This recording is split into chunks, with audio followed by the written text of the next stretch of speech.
Okay, I had to write a new poem for the town board tonight, and I wasn't happy with it. So I was going to read the first poem I ever wrote, and then I wound up writing one. So I'm going to read the first poem I ever wrote and the last poem I ever wrote.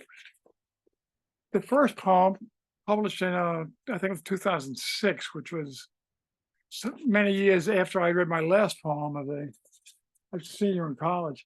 Cashing a check. I saw this wonderful line in a column in a motorcycle magazine. The mind writes checks that the body can't cash. The vision that many from my old neighborhood had of me is short and thin, with the Pepsi in one hand and a cigarette in the other. Others will remember me as taller and thin, hitting a jumper from the corner or throwing a no-look pass to a cutter. Others will picture me at the end of the bar in a Broadstone with open pack of a Pall Mall and a half-finished beer in a bar. Don Gibson's I Can't Stop Loving You in a Jukebox. Pat, one more when you got a chance. Age has taken the jumper.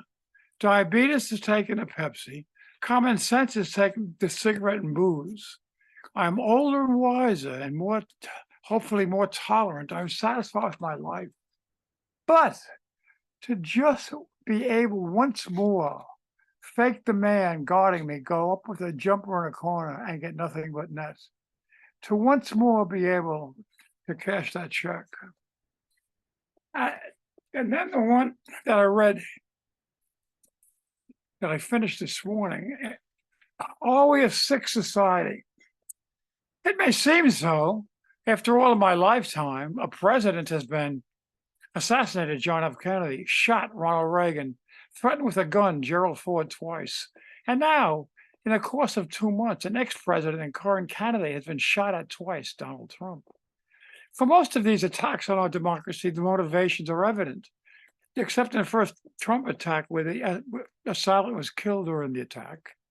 Ronald Reagan's assailant was initially thought to have political motivations until it was determined that John Hinckley's bizarre reason was to impress Jodie Foster, an actress who had never heard of him. And now we have Trump's second attack. Ryan W. Roth, a 50-year-old man with a record of weapons-related felonies, who supposedly went to Ukraine last year to offer to fight, despite having no military experience.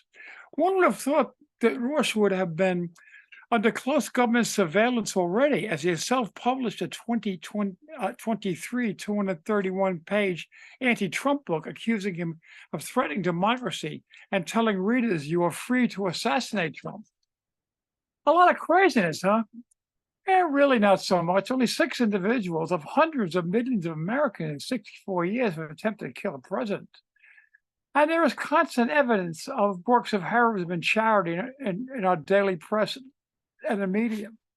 To be sure, we are a politically divided nation, possibly the most since pre-World War II. We can overcome this summing fracture, hopefully, after the coming election. We must certainly be vigilant as we go on, but we are not a sick society. Rather, we have a few sick people in a society that constantly seeks to improve.